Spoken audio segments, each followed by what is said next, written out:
Thomas the tank engine had been working in the coal yards all day. The little blue engine was covered in coal dust. "We can't clean you up tonight, Thomas," said his driver. "There's a problem with hose pipe." "Bother," said Thomas. "A bath would make me feel much better. The others are sure to say I look silly." But the engines were too busy arguing to notice Thomas. James was talking loudest of all. "I deserve a new coat of paint. The Fat Controller says I'm the pride of the line, and—" "Rubbish," huffed Henry. "We're all the pride of the line."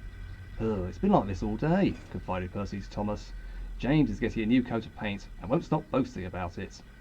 "Why James? I'm the one who needs a new coat. Look at me."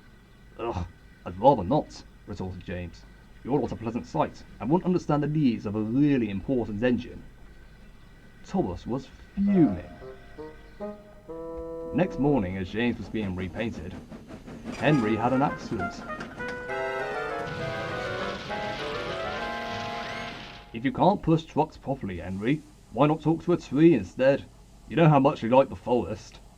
"As a matter of fact, Bossy Boiler, the Fat Controller is inspecting the island for trees that are too close to the line. He's worried they might cause trouble." "Pah!" laughed James. "If I came upon a tree, I'd just push it aside." "Really?" Henry replied.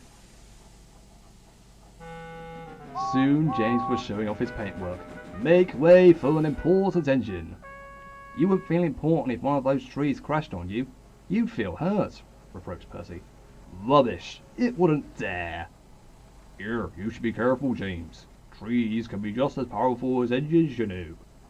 "Oh, please. Now excuse me, the Fat Controller needs me to pull the express."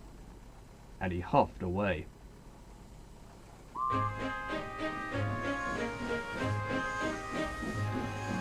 But James was wrong. "You must go to the yards and collect an important goods train, James. It's heavy, so be careful," said the Fat Controller. But sir, I've just been repainted. Can't Thomas and Percy do it? They're dirty and like working with trucks." "Really useful engines don't argue." So James didn't. By the time he arrived at the yards, the weather had changed for the worse. "Your colour's nice, James. Pity about your face, though," said a truck. James ignored them and set off. Soon they came to a hill, and his driver knew they were in for a difficult time. An old tree close to the tracks was being blown by the strong winds, and the rain had weakened the slope. All of a sudden, the tree moved.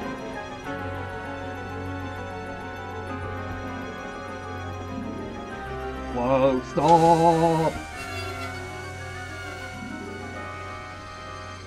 "Oh, help!" cried James. "Go away!" But of course the tree couldn't. James tried to reverse away from the tree, but his frame was too heavy. Then he heard a whistle. "It's Thomas," called his driver. James felt embarrassed and worried that Thomas would laugh at him, but Thomas didn't. He knew this was no time for teasing. "Beep, beep, I'm ready," whistled Thomas. "So am I," replied James. "As ready as I'll ever be."